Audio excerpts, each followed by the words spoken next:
오늘의 이야기는 어쩌면 우리 주변 어딘가에서 홀로 아픔을 삼키고 있을지 모를 한 여성의 깊은 고백입니다. 삶의 가장 혹독한 바람 앞에서 그녀는 어떤 선택을 해야만 했을까요? 이 이야기가 누군가에게는 작은 위로가, 또 다른 누군가에게는 깊은 공감이 되기를 바랍니다. 여러분의 따뜻한 구독과 좋아요는 이처럼 세상에 숨겨진 목소리들에 더 귀 기울일 수 있는 큰 힘이 됩니다. 매일 저는 작은 목욕 바구니 하나를 들고 여관 202호의 문을 두드립니다. 그리고 그 문 안에는 매일 다른 남자들이 저를 기다리고 있습니다. 사장이 오늘 새로운 분이 있다고 해서 와봤는데 정말 괜찮네요. 오늘 잘 좀 부탁해요. 난 먼저 씻고 있을게요. 안녕하세요.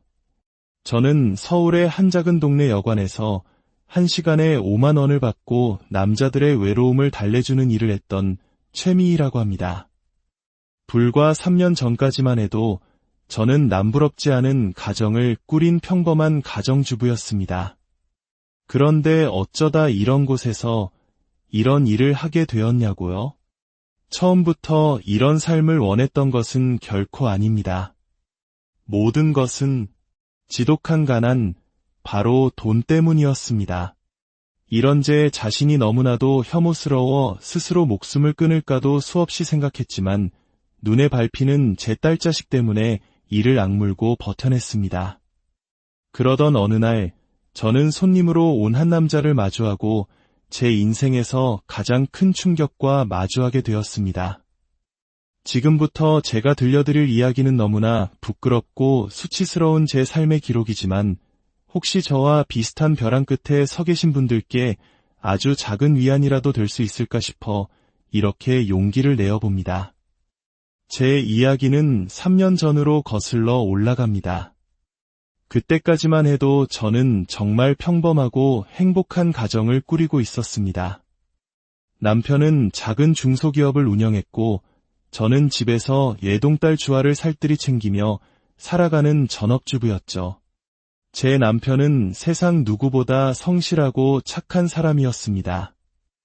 매일 새벽별을 보며 출근해 밤늦게까지 회사 일에 매달리며 우리 가족의 든든한 버팀목이 되어주었습니다. 그런데 2022년 마치 97년 IMF 외환위기가 다시 찾아온 듯 경기가 급격히 얼어붙기 시작했습니다. 남편의 회사도 그 직격탄을 피하지 못했습니다. 처음에는 그저 일시적인 어려움이겠거니 곧 나아질 거라고 남편은 저를 안심시켰습니다. 하지만 상황은 걷잡을 수 없이 악화되었습니다. 거래처들은 대금 결제를 미루기 일쑤였고 신규 주문은 뚝 끊겼습니다. 남편은 희망의 끈을 놓지 않고 회사를 살리기 위해 사방으로 뛰어다니며 돈을 구하러 다녔습니다. 하지만 저는 그때 그 깊은 고통을 전혀 알지 못했습니다.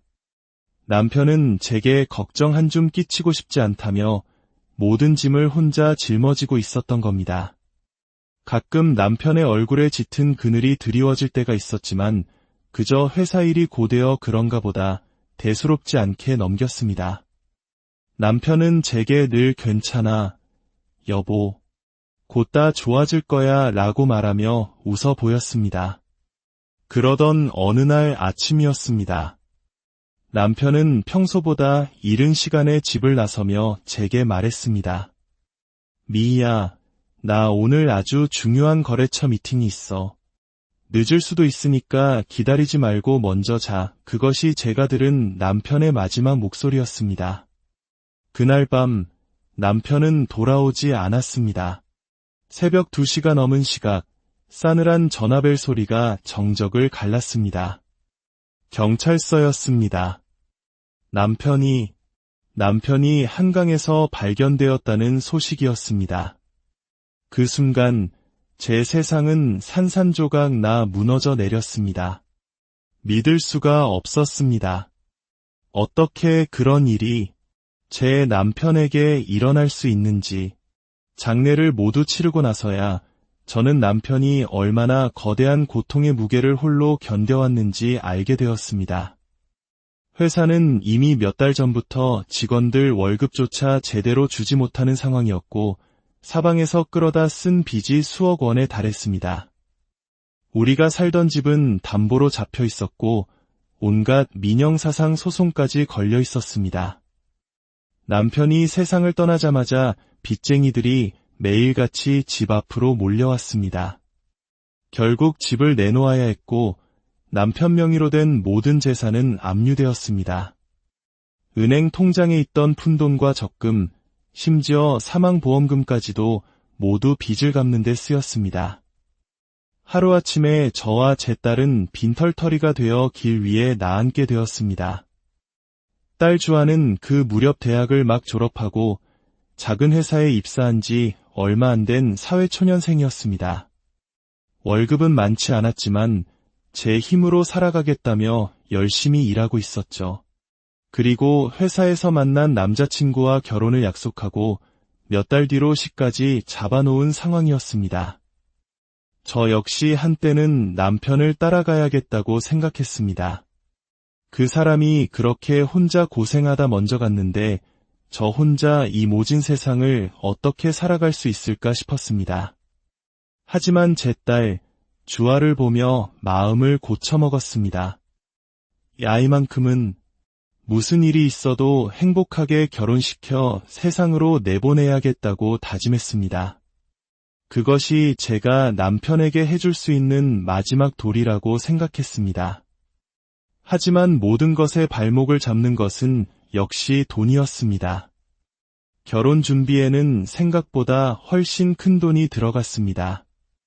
혼수 준비는 물론이고 시댁에 보내는 예단도 마련해야 했습니다. 주아는 자기는 정말 검소하게 시작하고 싶다고 했지만 신랑 측에서는 어느 정도 격식은 갖추어 주었으면 좋겠다는 뜻을 은근히 내비쳤습니다. 제가 평생을 가정주부로만 살아왔기에 이렇다 할 기술이나 경력이 없었습니다. 신이 넘은 나이에 갑자기 일자리를 구하는 것은 하늘의 별 따기였습니다. 식당 설거지 일은 나이가 많다고 거절당했고 마트 계산원 일은 컴퓨터를 다룰 줄 모른다며 면접에서 떨어졌습니다. 그렇게 여러 곳을 헤매다 동네의 작은 여관에서 청소원을 구한다는 공고를 보게 되었습니다. 지푸라기라도 잡는 심정으로 여관 여사장을 찾아갔고 다행히 저를 받아주었습니다. 하루 5시간씩 일하고 한 달에 150만 원을 받기로 했습니다. 그렇게 제 인생 첫 직장 생활이 시작되었습니다. 하지만 현실은 상상보다 훨씬 고되었습니다. 여관방을 청소하는 일은 그야말로 극한 노동이었습니다. 침대 시트를 갈고 토사물로 더러워진 화장실을 청소하고 바닥을 닦는 일이 쉴 틈 없이 이어졌습니다. 수시는 허리와 시큰거리는 무릎을 부여잡고 오직 딸의 결혼식 날만을 생각하며 참고 견뎠습니다. 그러나 한 달 월급 150만 원으로는 우리 모녀의 생활비를 충당하기도 벅찼습니다. 주아의 혼수와 예단을 마련하기엔 턱없이 부족한 돈이었습니다. 매일 밤 잠자리에 들 때마다 먼저 간 남편이 떠올라 원망스럽고 그리웠습니다. 하지만 후회만 하고 있을 수는 없었습니다. 어떻게든 제 힘으로 주아의 결혼을 준비해야만 했습니다. 2달쯤 지났을 때 저는 더는 안 되겠다고 생각했습니다. 이 일은 너무 힘든데 비의 돈은 너무 부족했습니다. 그래서 여사장님께 그만두겠다고 말씀을 드렸습니다. 그런데 여사장님은 뜻밖의 제안을 했습니다. 미희 씨, 그만두기 전에 내 제안 하나만 더 들어볼래요? 청소 말고 다른 일 말이에요. 네. 무슨 말씀이세요? 여사장님은 목소리를 낮추며 조심스럽게 설명했습니다. 사실 요즘 우리 여관에 오시는 손님들 중에 나이 드신 분들이 많아요. 대부분 혼자 사는 양반들인데 외로워서 오는 거야. 미희 씨처럼 아직 곱고 젊은 사람이 말동무 좀 해주면 좋을 것 같은데 시간당 5만 원은 쳐줄 수 있어 처음에는 그 말의 진짜 의미를 알아차리지 못했습니다. 말동무요. 그냥 이야기만 나눠드리는 건가요? 외로운 남자들하고 그냥 시간 보내주는 거지. 외로움 좀 달래주는 그런 일, 그제야 저는 여사장님이 무슨 말을 하는지 깨달았습니다. 온몸에 소름이 돋았습니다. 저에게 그런 일을 하라고 제안하는 것이었습니다. 사장님, 그게 무슨 말씀이세요? 저는 그런 일 절대 못해요. 아이고, 미희 씨, 너무 놀라지 마. 요즘 이런 일 하는 사람들 많아. 특히 미희 씨처럼 딱한 사정에 있는 사람들. 잘만 하면 한 달에 몇백만 원도 벌 수 있어. 청소해서 150만 원 버는 것보다 훨씬 낫잖아. 기가 막혔습니다. 제가 그런 여자로 보이세요? 아무리 돈이 없어도 그런 짓은 못합니다. 저는 소리를 지르며 여관을 뛰쳐나왔습니다. 끔찍한 모욕감이 온몸을 휘감았습니다. 집에 돌아와서도 분노가 가라앉지 않았습니다. 하지만 동시에 한 달에 몇백만 원이라는 여사장의 말이 악마의 속삭임처럼 귓가를 맴돌았습니다. 그런 생각을 하는 제 자신이 더욱 혐오스러웠습니다. 그날 밤 저는 잠을 이룰 수 없었습니다. 그리고 결심했습니다. 아무리 어려워도 절대 그런 길은 가지 않겠다고.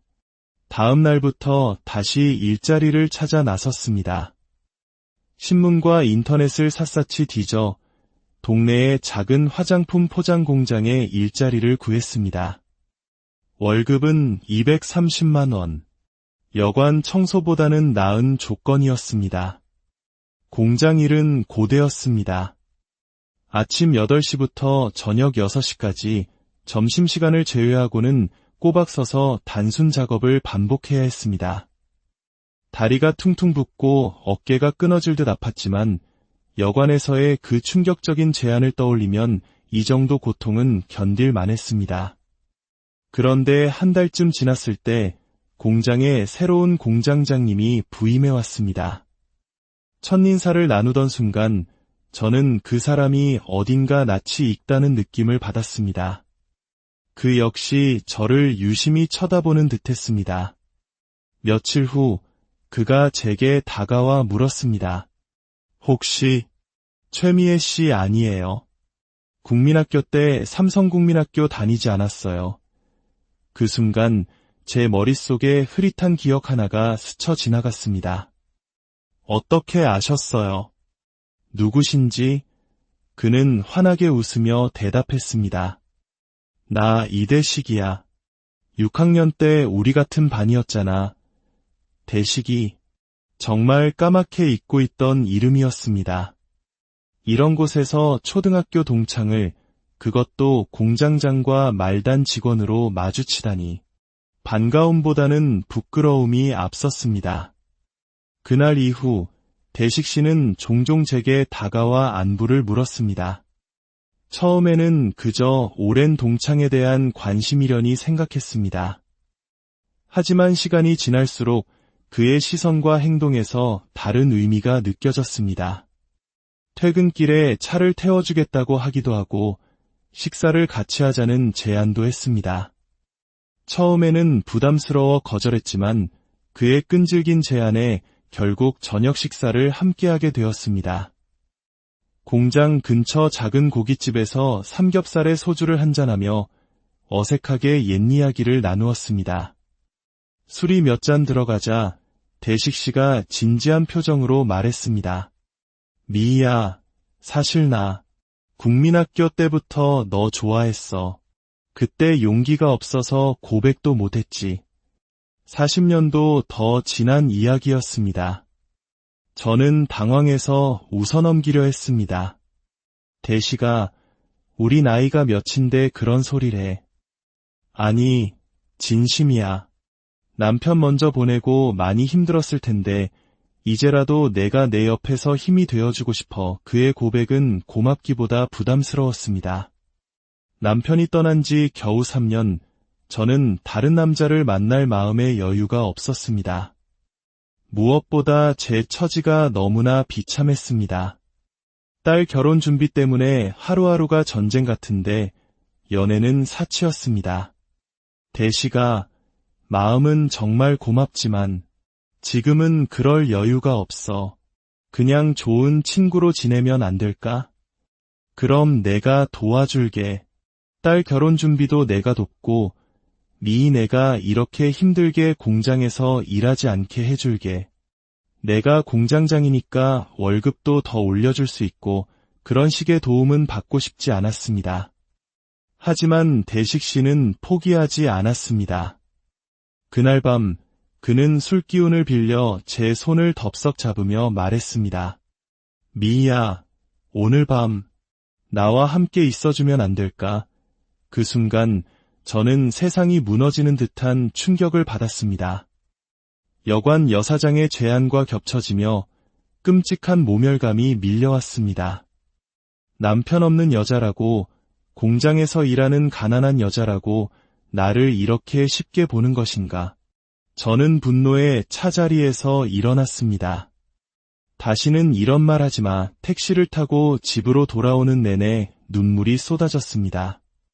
세상 모든 사람이 나를 얕보고 무시하는 것만 같았습니다. 결국 저는 다음날 공장에 사표를 냈습니다. 다시 백수가 된 저는 막막함에 휩싸였습니다. 시간은 흘러가는데 마땅한 일자리는 없었고 통장 잔고는 바닥을 드러내고 있었습니다. 그러던 어느 날 딸 주아가 울면서 집에 들어왔습니다.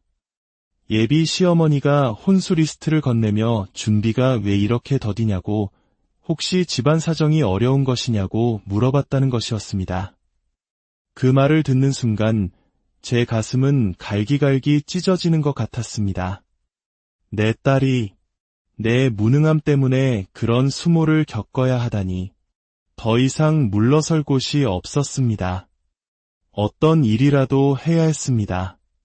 며칠을 뜬 눈으로 고민하던 밤, 저는 결국 결심했습니다. 그리고 다음 날, 저는 한 손에 작은 목욕 바구니를 들고 예전에 일했던 그 여관으로 향했습니다. 이번에는 청소를 하러 간 것이 아니었습니다. 그렇게 제 인생에서 가장 어두운 터널이 시작되었습니다. 첫 손님을 받던 날을 잊을 수가 없습니다. 60대 중반의 남자는 저를 위아래로 훑어보더니 만족스러운 듯 웃었습니다. 저는 얼어붙은 채로 서 있기만 했습니다. 남자는 짜증 섞인 목소리로 저를 재촉했습니다. 그날 저는 아무것도 할 수 없었습니다. 그저 침대에 누워 천장을 바라보며 소리 없이 눈물만 흘렸습니다. 내 인생이 어쩌다 이 지경까지 왔을까? 하지만 인간은 적응의 동물이라고 했던가요? 한 달, 두 달이 지나면서 저는 점차 이 일에 무뎌져 갔습니다. 수치심과 죄책감은 통장에 찍히는 숫자 뒤로 숨어버렸습니다. 매달 400만 원이 넘는 돈이 들어왔고 주아의 결혼 준비는 순조롭게 진행되었습니다. 딸의 환한 웃음을 볼 때마다 가슴 한구석이 아려왔지만 동시에 이 길만이 정답이라고 스스로를 세뇌했습니다. 주아의 결혼식이 얼마 남지 않은 어느 날이었습니다.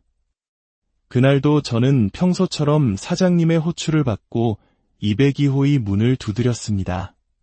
그리고 문이 열리는 순간 제 심장은 그대로 멈추는 것 같았습니다.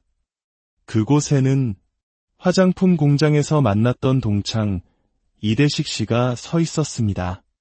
대식 씨 역시 저를 보자마자 그 자리에서 얼어붙었습니다. 우리는 아무 말도 하지 못한 채 세상에서 가장 어색하고 기막힌 공간에서 서로를 마주보고 서 있었습니다. 미희야. 그의 떨리는 목소리가 정적을 깼습니다.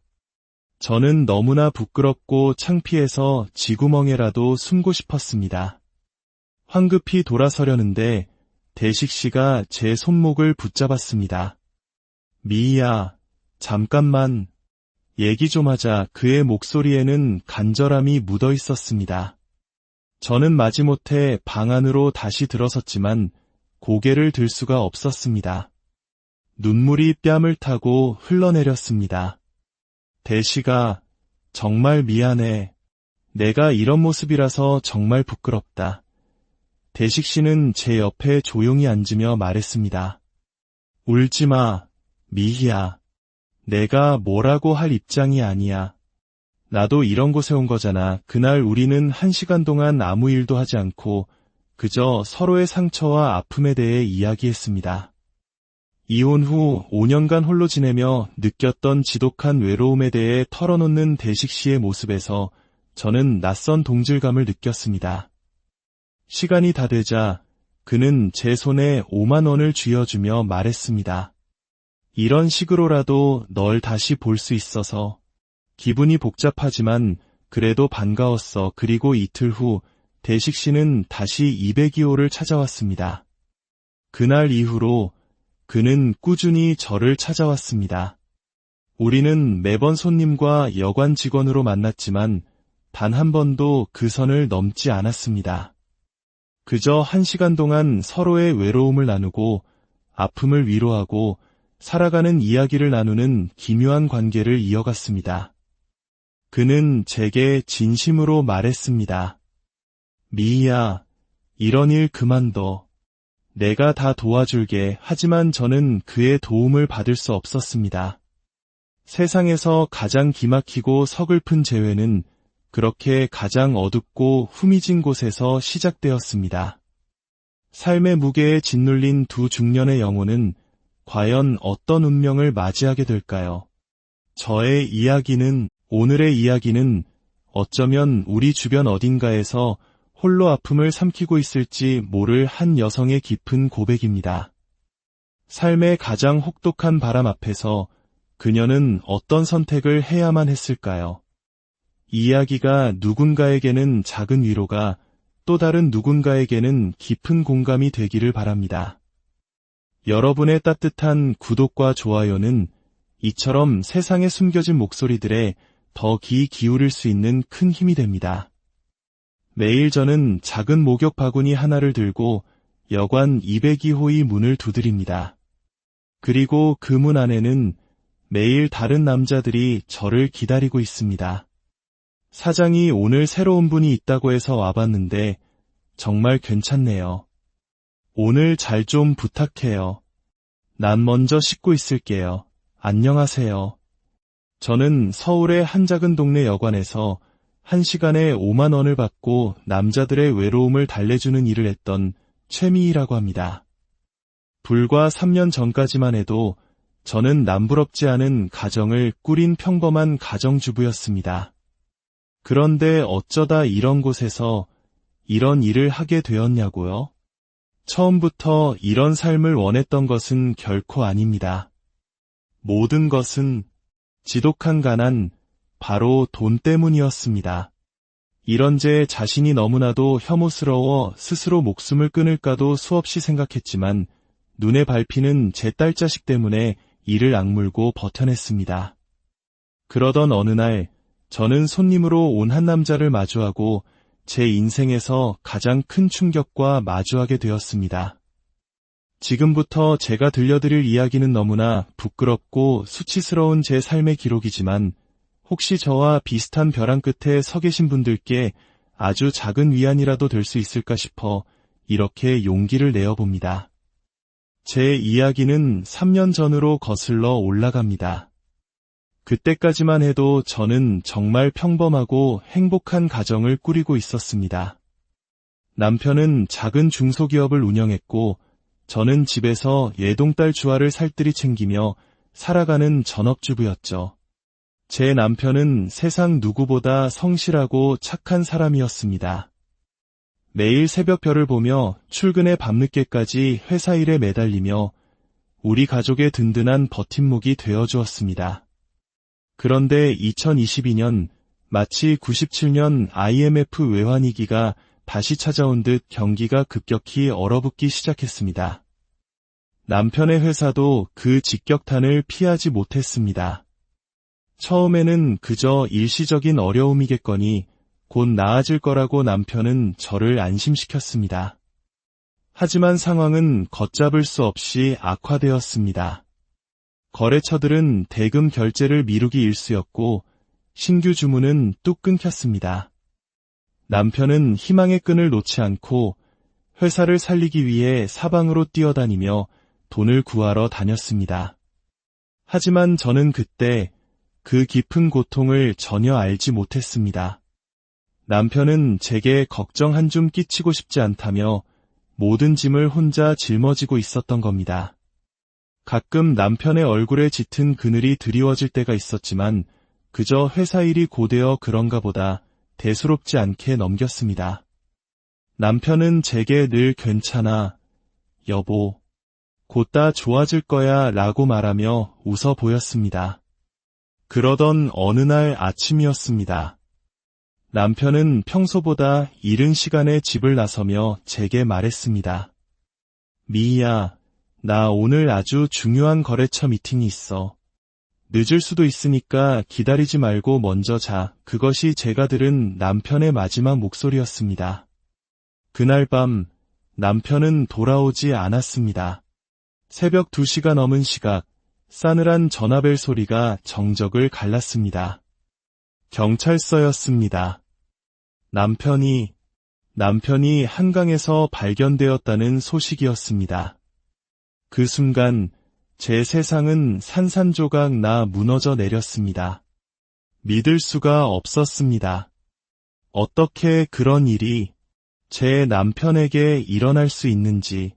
장례를 모두 치르고 나서야 저는 남편이 얼마나 거대한 고통의 무게를 홀로 견뎌왔는지 알게 되었습니다. 회사는 이미 몇 달 전부터 직원들 월급조차 제대로 주지 못하는 상황이었고 사방에서 끌어다 쓴 빚이 수억 원에 달했습니다. 우리가 살던 집은 담보로 잡혀 있었고 온갖 민영사상 소송까지 걸려 있었습니다. 남편이 세상을 떠나자마자 빚쟁이들이 매일같이 집 앞으로 몰려왔습니다. 결국 집을 내놓아야 했고 남편 명의로 된 모든 재산은 압류되었습니다. 은행 통장에 있던 푼돈과 적금, 심지어 사망보험금까지도 모두 빚을 갚는 데 쓰였습니다. 하루아침에 저와 제 딸은 빈털터리가 되어 길 위에 나앉게 되었습니다. 딸 주아는 그 무렵 대학을 막 졸업하고 작은 회사에 입사한 지 얼마 안 된 사회초년생이었습니다. 월급은 많지 않았지만 제 힘으로 살아가겠다며 열심히 일하고 있었죠. 그리고 회사에서 만난 남자친구와 결혼을 약속하고 몇 달 뒤로 시까지 잡아놓은 상황이었습니다. 저 역시 한때는 남편을 따라가야겠다고 생각했습니다. 그 사람이 그렇게 혼자 고생하다 먼저 갔는데 저 혼자 이 모진 세상을 어떻게 살아갈 수 있을까 싶었습니다. 하지만 제 딸 주아를 보며 마음을 고쳐먹었습니다. 이 아이만큼은 무슨 일이 있어도 행복하게 결혼시켜 세상으로 내보내야겠다고 다짐했습니다. 그것이 제가 남편에게 해줄 수 있는 마지막 도리라고 생각했습니다. 하지만 모든 것의 발목을 잡는 것은 역시 돈이었습니다. 결혼 준비에는 생각보다 훨씬 큰 돈이 들어갔습니다. 혼수 준비는 물론이고 시댁에 보내는 예단도 마련해야 했습니다. 주아는 자기는 정말 검소하게 시작하고 싶다고 했지만 신랑 측에서는 어느 정도 격식은 갖추어 주었으면 좋겠다는 뜻을 은근히 내비쳤습니다. 제가 평생을 가정주부로만 살아왔기에 이렇다 할 기술이나 경력이 없었습니다. 신이 넘은 나이에 갑자기 일자리를 구하는 것은 하늘의 별 따기였습니다. 식당 설거지 일은 나이가 많다고 거절당했고 마트 계산원 일은 컴퓨터를 다룰 줄 모른다며 면접에서 떨어졌습니다. 그렇게 여러 곳을 헤매다 동네의 작은 여관에서 청소원을 구한다는 공고를 보게 되었습니다. 지푸라기라도 잡는 심정으로 여관 여사장을 찾아갔고 다행히 저를 받아주었습니다. 하루 5시간씩 일하고 한 달에 150만 원을 받기로 했습니다. 그렇게 제 인생 첫 직장 생활이 시작되었습니다. 하지만 현실은 상상보다 훨씬 고되었습니다. 여관방을 청소하는 일은 그야말로 극한 노동이었습니다. 침대 시트를 갈고 토사물로 더러워진 화장실을 청소하고 바닥을 닦는 일이 쉴 틈 없이 이어졌습니다. 수시는 허리와 시큰거리는 무릎을 부여잡고 오직 딸의 결혼식 날만을 생각하며 참고 견뎠습니다. 그러나 한 달 월급 150만 원으로는 우리 모녀의 생활비를 충당하기도 벅찼습니다. 주아의 혼수와 예단을 마련하기엔 턱없이 부족한 돈이었습니다. 매일 밤 잠자리에 들 때마다 먼저 간 남편이 떠올라 원망스럽고 그리웠습니다. 하지만 후회만 하고 있을 수는 없었습니다. 어떻게든 제 힘으로 주아의 결혼을 준비해야만 했습니다. 2달쯤 지났을 때 저는 더는 안 되겠다고 생각했습니다. 이 일은 너무 힘든데 비의 돈은 너무 부족했습니다. 그래서 여사장님께 그만두겠다고 말씀을 드렸습니다. 그런데 여사장님은 뜻밖의 제안을 했습니다. 미희 씨, 그만두기 전에 내 제안 하나만 더 들어볼래요? 청소 말고 다른 일 말이에요. 네. 무슨 말씀이세요? 여사장님은 목소리를 낮추며 조심스럽게 설명했습니다. 사실 요즘 우리 여관에 오시는 손님들 중에 나이 드신 분들이 많아요. 대부분 혼자 사는 양반들인데 외로워서 오는 거야. 미희 씨처럼 아직 곱고 젊은 사람이 말동무 좀 해주면 좋을 것 같은데 시간당 5만 원은 쳐줄 수 있어 처음에는 그 말의 진짜 의미를 알아차리지 못했습니다. 말동무요. 그냥 이야기만 나눠드리는 건가요? 외로운 남자들하고 그냥 시간 보내주는 거지. 외로움 좀 달래주는 그런 일. 그제야 저는 여사장님이 무슨 말을 하는지 깨달았습니다. 온몸에 소름이 돋았습니다. 저에게 그런 일을 하라고 제안하는 것이었습니다. 사장님, 그게 무슨 말씀이세요? 저는 그런 일 절대 못해요. 아이고, 미희 씨. 너무 놀라지 마. 요즘 이런 일 하는 사람들 많아. 특히 미희 씨처럼 딱한 사정에 있는 사람들. 잘만 하면 한 달에 몇백만 원도 벌 수 있어. 청소해서 150만 원 버는 것보다 훨씬 낫잖아. 기가 막혔습니다. 제가 그런 여자로 보이세요?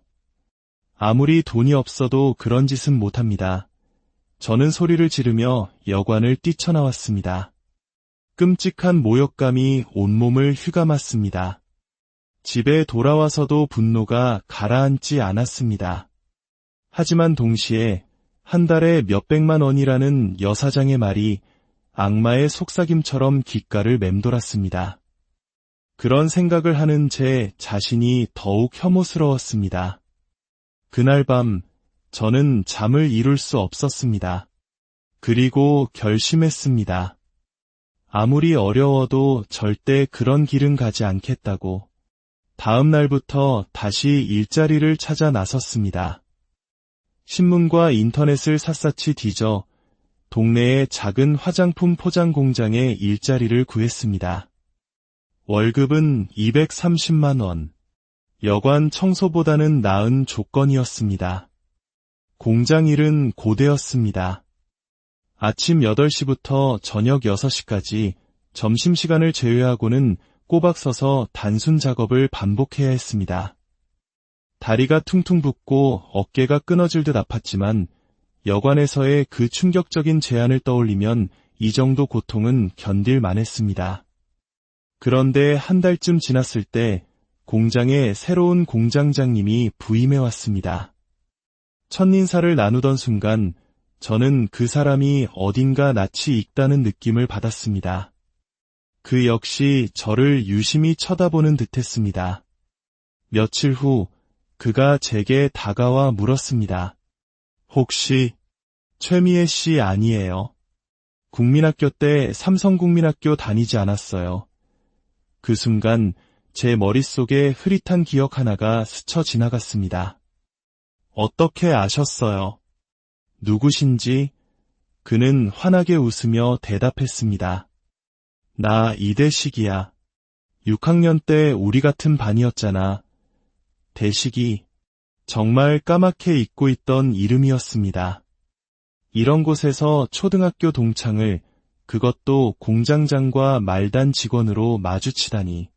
반가움보다는 부끄러움이 앞섰습니다. 그날 이후 대식 씨는 종종 제게 다가와 안부를 물었습니다. 처음에는 그저 오랜 동창에 대한 관심이려니 생각했습니다. 하지만 시간이 지날수록 그의 시선과 행동에서 다른 의미가 느껴졌습니다. 퇴근길에 차를 태워주겠다고 하기도 하고 식사를 같이 하자는 제안도 했습니다. 처음에는 부담스러워 거절했지만 그의 끈질긴 제안에 결국 저녁 식사를 함께하게 되었습니다. 공장 근처 작은 고깃집에서 삼겹살에 소주를 한잔하며 어색하게 옛 이야기를 나누었습니다.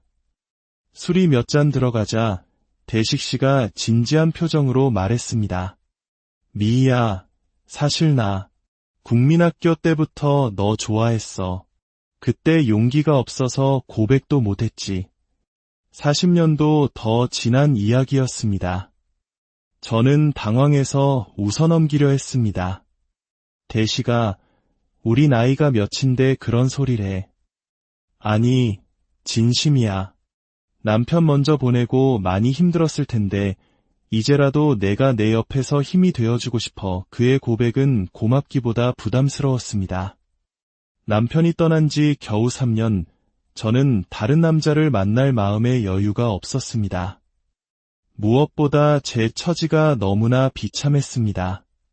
딸 결혼 준비 때문에 하루하루가 전쟁 같은데 연애는 사치였습니다. 대시가 마음은 정말 고맙지만 지금은 그럴 여유가 없어. 그냥 좋은 친구로 지내면 안 될까? 그럼 내가 도와줄게.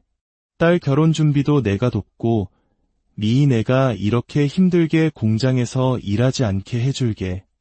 내가 공장장이니까 월급도 더 올려줄 수 있고 그런 식의 도움은 받고 싶지 않았습니다. 하지만 대식 씨는 포기하지 않았습니다. 그날 밤 그는 술기운을 빌려 제 손을 덥석 잡으며 말했습니다. 미희야, 오늘 밤 나와 함께 있어주면 안 될까? 그 순간 저는 세상이 무너지는 듯한 충격을 받았습니다. 여관 여사장의 제안과 겹쳐지며 끔찍한 모멸감이 밀려왔습니다. 남편 없는 여자라고, 공장에서 일하는 가난한 여자라고 나를 이렇게 쉽게 보는 것인가. 저는 분노에 차자리에서 일어났습니다. 다시는 이런 말 하지 마. 택시를 타고 집으로 돌아오는 내내 눈물이 쏟아졌습니다. 세상 모든 사람이 나를 얕보고 무시하는 것만 같았습니다. 결국 저는 다음날 공장에 사표를 냈습니다. 다시 백수가 된 저는 막막함에 휩싸였습니다. 시간은 흘러가는데 마땅한 일자리는 없었고 통장 잔고는 바닥을 드러내고 있었습니다. 그러던 어느 날 딸 주아가 울면서 집에 들어왔습니다. 예비 시어머니가 혼수 리스트를 건네며 준비가 왜 이렇게 더디냐고, 혹시 집안 사정이 어려운 것이냐고 물어봤다는 것이었습니다. 그 말을 듣는 순간 제 가슴은 갈기갈기 찢어지는 것 같았습니다. 내 딸이 내 무능함 때문에 그런 수모를 겪어야 하다니. 더 이상 물러설 곳이 없었습니다. 어떤 일이라도 해야 했습니다. 며칠을 뜬 눈으로 고민하던 밤, 저는 결국 결심했습니다. 그리고 다음 날, 저는 한 손에 작은 목욕 바구니를 들고 예전에 일했던 그 여관으로 향했습니다. 이번에는 청소를 하러 간 것이 아니었습니다. 그렇게 제 인생에서 가장 어두운 터널이 시작되었습니다. 첫 손님을 받던 날을 잊을 수가 없습니다. 60대 중반의 남자는 저를 위아래로 훑어보더니 만족스러운 듯 웃었습니다. 저는 얼어붙은 채로 서 있기만 했습니다. 남자는 짜증 섞인 목소리로 저를 재촉했습니다. 그날 저는 아무것도 할 수 없었습니다. 그저 침대에 누워 천장을 바라보며 소리 없이 눈물만 흘렸습니다. 내 인생이 어쩌다 이 지경까지 왔을까? 하지만 인간은 적응의 동물이라고 했던가요? 한 달, 두 달이 지나면서 저는 점차 이 일에 무뎌져 갔습니다. 수치심과 죄책감은 통장에 찍히는 숫자 뒤로 숨어버렸습니다. 매달 400만 원이 넘는 돈이 들어왔고 주아의 결혼 준비는 순조롭게 진행되었습니다. 딸의 환한 웃음을 볼 때마다 가슴 한구석이 아려왔지만 동시에 이 길만이 정답이라고 스스로를 세뇌했습니다. 주아의 결혼식이 얼마 남지 않은 어느 날이었습니다. 그날도 저는 평소처럼 사장님의 호출을 받고 202호의 문을 두드렸습니다. 그리고 문이 열리는 순간 제 심장은 그대로 멈추는 것 같았습니다. 그곳에는 화장품 공장에서 만났던 동창 이대식 씨가 서 있었습니다. 대식 씨 역시 저를 보자마자 그 자리에서 얼어붙었습니다. 우리는 아무 말도 하지 못한 채 세상에서 가장 어색하고 기막힌 공간에서 서로를 마주보고 서 있었습니다. 미야. 그의 떨리는 목소리가 정적을 깼습니다. 저는 너무나 부끄럽고 창피해서 쥐구멍에라도 숨고 싶었습니다. 황급히 돌아서려는데 대식 씨가 제 손목을 붙잡았습니다. 미희야, 잠깐만. 얘기 좀 하자. 그의 목소리에는 간절함이 묻어 있었습니다. 저는 마지못해 방 안으로 다시 들어섰지만 고개를 들 수가 없었습니다. 눈물이 뺨을 타고 흘러내렸습니다. 대식아, 정말 미안해. 내가 이런 모습이라서 정말 부끄럽다. 대식 씨는 제 옆에 조용히 앉으며 말했습니다. 울지 마, 미희야. 내가 뭐라고 할 입장이 아니야. 나도 이런 곳에 온 거잖아. 그날 우리는 1시간 동안 아무 일도 하지 않고 그저 서로의 상처와 아픔에 대해 이야기했습니다. 이혼 후 5년간 홀로 지내며 느꼈던 지독한 외로움에 대해 털어놓는 대식 씨의 모습에서 저는 낯선 동질감을 느꼈습니다. 시간이 다 되자 그는 제 손에 5만 원을 쥐어주며 말했습니다. 이런 식으로라도 널 다시 볼 수 있어서 기분이 복잡하지만 그래도 반가웠어. 그리고 이틀 후 대식 씨는 다시 202호를 찾아왔습니다. 그날 이후로 그는 꾸준히 저를 찾아왔습니다. 우리는 매번 손님과 여관 직원으로 만났지만 단 한 번도 그 선을 넘지 않았습니다. 그저 1시간 동안 서로의 외로움을 나누고 아픔을 위로하고 살아가는 이야기를 나누는 기묘한 관계를 이어갔습니다. 그는 제게 진심으로 말했습니다. 미희야, 이런 일 그만둬. 내가 다 도와줄게. 하지만 저는 그의 도움을 받을 수 없었습니다. 세상에서 가장 기막히고 서글픈 재회는 그렇게 가장 어둡고 후미진 곳에서 시작되었습니다. 삶의 무게에 짓눌린 두 중년의 영혼은 과연 어떤 운명을 맞이하게 될까요? 저의 이야기는, 오늘의 이야기는 어쩌면 우리 주변 어딘가에서 홀로 아픔을 삼키고 있을지 모를 한 여성의 깊은 고백입니다. 삶의 가장 혹독한 바람 앞에서 그녀는 어떤 선택을 해야만 했을까요? 이 이야기가 누군가에게는 작은 위로가, 또 다른 누군가에게는 깊은 공감이 되기를 바랍니다. 여러분의 따뜻한 구독과 좋아요는 이처럼 세상에 숨겨진 목소리들에 더 귀 기울일 수 있는 큰 힘이 됩니다. 매일 저는 작은 목욕 바구니 하나를 들고 여관 202호의 문을 두드립니다. 그리고 그 문 안에는 매일 다른 남자들이 저를 기다리고 있습니다. 사장이 오늘 새로운 분이 있다고 해서 와봤는데 정말 괜찮네요. 오늘 잘 좀 부탁해요. 난 먼저 씻고 있을게요. 안녕하세요. 저는 서울의 한 작은 동네 여관에서 1시간에 5만 원을 받고 남자들의 외로움을 달래주는 일을 했던 최미희라고 합니다. 불과 3년 전까지만 해도 저는 남부럽지 않은 가정을 꾸린 평범한 가정주부였습니다. 그런데 어쩌다 이런 곳에서 이런 일을 하게 되었냐고요? 처음부터 이런 삶을 원했던 것은 결코 아닙니다. 모든 것은 지독한 가난, 바로 돈 때문이었습니다. 이런 제 자신이 너무나도 혐오스러워 스스로 목숨을 끊을까도 수없이 생각했지만 눈에 밟히는 제 딸자식 때문에 이를 악물고 버텨냈습니다. 그러던 어느 날 저는 손님으로 온 한 남자를 마주하고 제 인생에서 가장 큰 충격과 마주하게 되었습니다.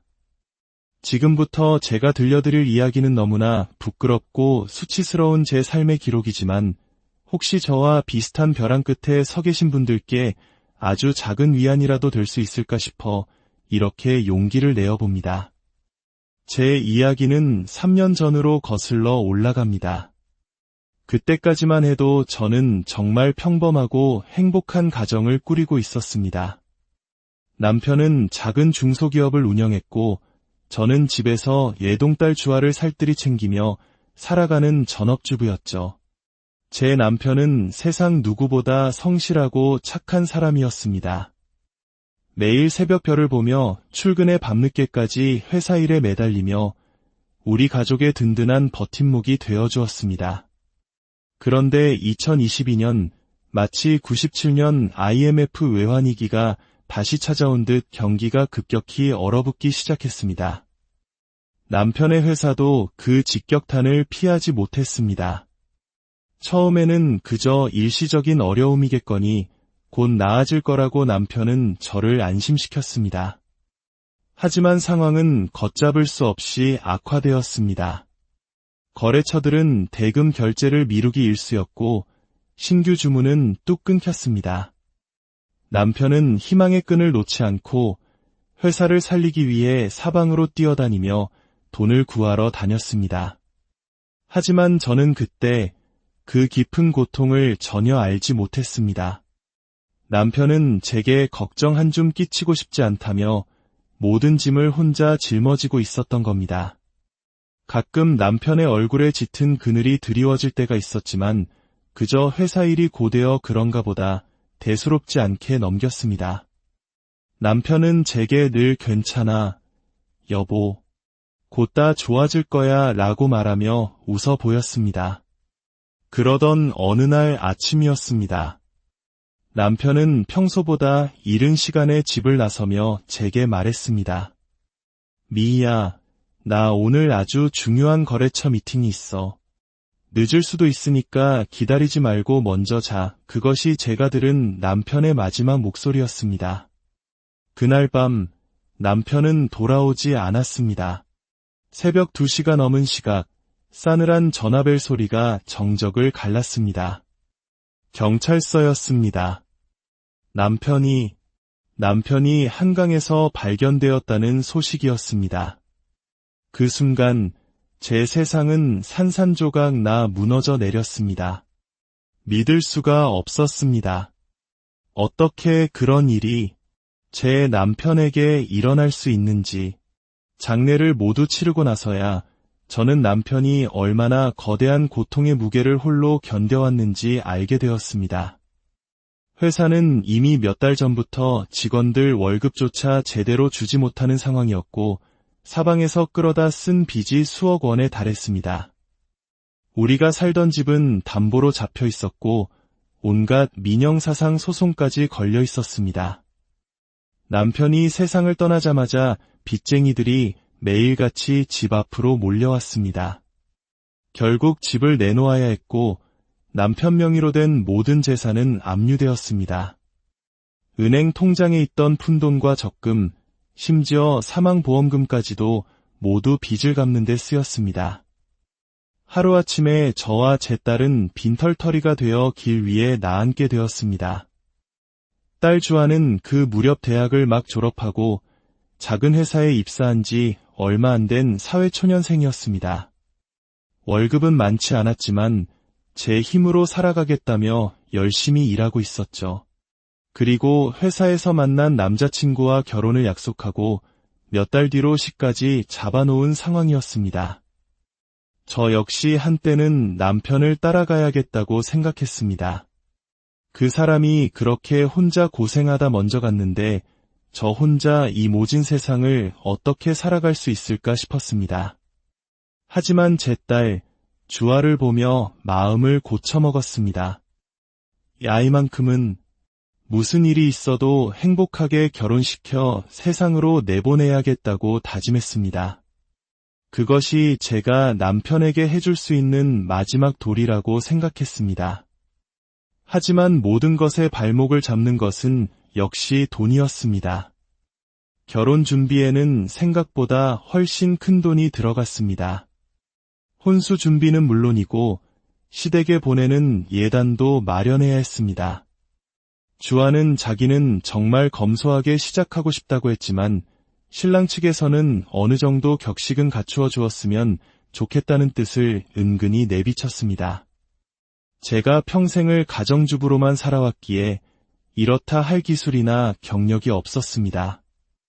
신이 넘은 나이에 갑자기 일자리를 구하는 것은 하늘의 별 따기였습니다.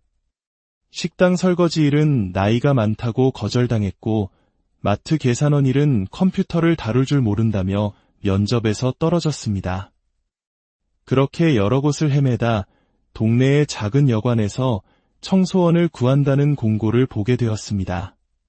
지푸라기라도 잡는 심정으로 여관 여사장을 찾아갔고 다행히 저를 받아주었습니다. 하루 5시간씩 일하고 한 달에 150만 원을 받기로 했습니다. 그렇게 제 인생 첫 직장 생활이 시작되었습니다. 하지만 현실은 상상보다 훨씬 고되었습니다. 여관방을 청소하는 일은 그야말로 극한 노동이었습니다. 침대 시트를 갈고 토사물로 더러워진 화장실을 청소하고 바닥을 닦는 일이 쉴 틈 없이 이어졌습니다. 수시는 허리와 시큰거리는 무릎을 부여잡고 오직 딸의 결혼식 날만을 생각하며 참고 견뎠습니다. 그러나 한 달 월급 150만 원으로는 우리 모녀의 생활비를 충당하기도 벅찼습니다. 주아의 혼수와 예단을 마련하기엔 턱없이 부족한 돈이었습니다.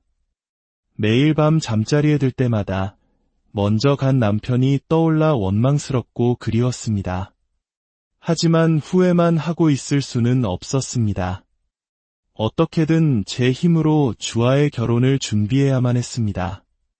2달쯤 지났을 때 저는 더는 안 되겠다고 생각했습니다. 이 일은 너무 힘든데 비의 돈은 너무 부족했습니다. 그래서 여사장님께 그만두겠다고 말씀을 드렸습니다. 그런데 여사장님은 뜻밖의 제안을 했습니다. 미희 씨, 그만두기 전에 내 제안 하나만 더 들어볼래요? 청소 말고 다른 일 말이에요. 네. 무슨 말씀이세요? 여사장님은 목소리를 낮추며 조심스럽게 설명했습니다. 사실 요즘 우리 여관에 오시는 손님들 중에 나이 드신 분들이 많아요. 대부분 혼자 사는 양반들인데 외로워서 오는 거야. 미희 씨처럼 아직 곱고 젊은 사람이 말동무 좀 해주면 좋을 것 같은데 시간당 5만 원은 쳐줄 수 있어 처음에는 그 말의 진짜 의미를 알아차리지 못했습니다. 말동무요. 그냥 이야기만 나눠드리는 건가요? 외로운 남자들하고 그냥 시간 보내주는 거지. 외로움 좀 달래주는 그런 일. 그제야 저는 여사장님이 무슨 말을 하는지 깨달았습니다. 온몸에 소름이 돋았습니다. 저에게 그런 일을 하라고 제안하는 것이었습니다.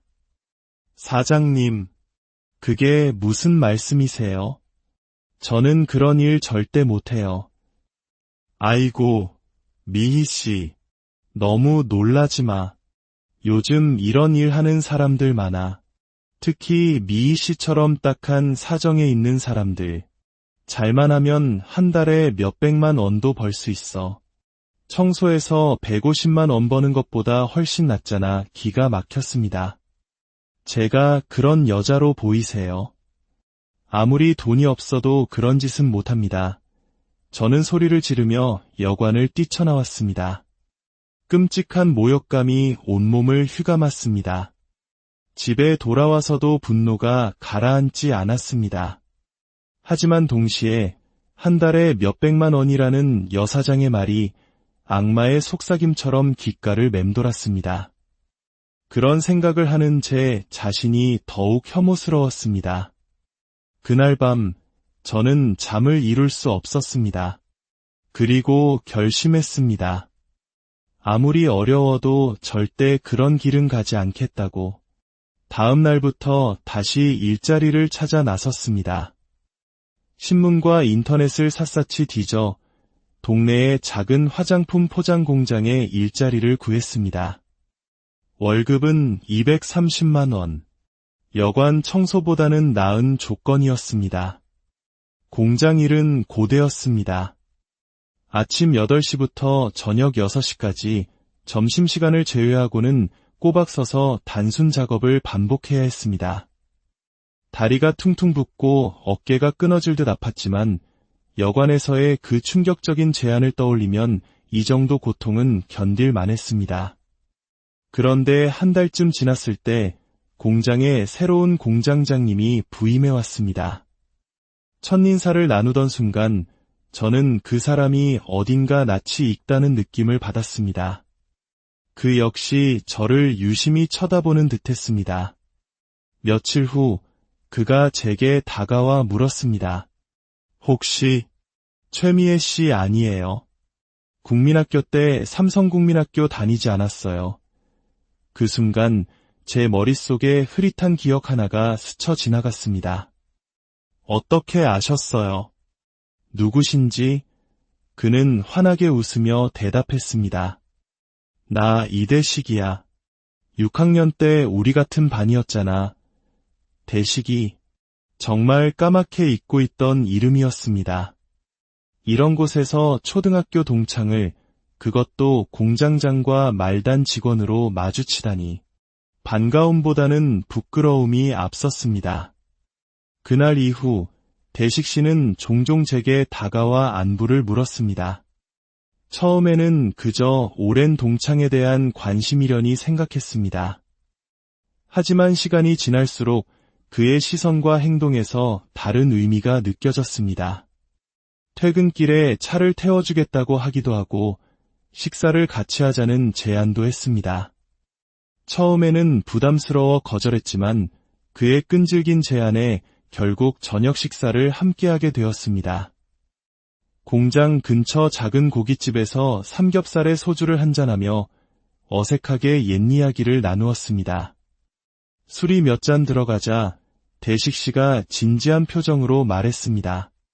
미희야, 사실 나 국민학교 때부터 너 좋아했어. 그때 용기가 없어서 고백도 못했지. 40년도 더 지난 이야기였습니다. 저는 당황해서 웃어넘기려 했습니다. 대시가 우리 나이가 몇인데 그런 소리래. 아니, 진심이야. 남편 먼저 보내고 많이 힘들었을 텐데 이제라도 내가 내 옆에서 힘이 되어주고 싶어. 그의 고백은 고맙기보다 부담스러웠습니다. 남편이 떠난 지 겨우 3년, 저는 다른 남자를 만날 마음의 여유가 없었습니다. 무엇보다 제 처지가 너무나 비참했습니다. 딸 결혼 준비 때문에 하루하루가 전쟁 같은데 연애는 사치였습니다. 대시가 마음은 정말 고맙지만 지금은 그럴 여유가 없어. 그냥 좋은 친구로 지내면 안 될까? 그럼 내가 도와줄게. 딸 결혼 준비도 내가 돕고 내가 이렇게 힘들게 공장에서 일하지 않게 해줄게. 내가 공장장이니까 월급도 더 올려줄 수 있고 그런 식의 도움은 받고 싶지 않았습니다. 하지만 대식 씨는 포기하지 않았습니다. 그날 밤 그는 술기운을 빌려 제 손을 덥석 잡으며 말했습니다. 미희야, 오늘 밤 나와 함께 있어주면 안 될까? 그 순간 저는 세상이 무너지는 듯한 충격을 받았습니다. 여관 여사장의 죄안과 겹쳐지며 끔찍한 모멸감이 밀려왔습니다. 남편 없는 여자라고, 공장에서 일하는 가난한 여자라고 나를 이렇게 쉽게 보는 것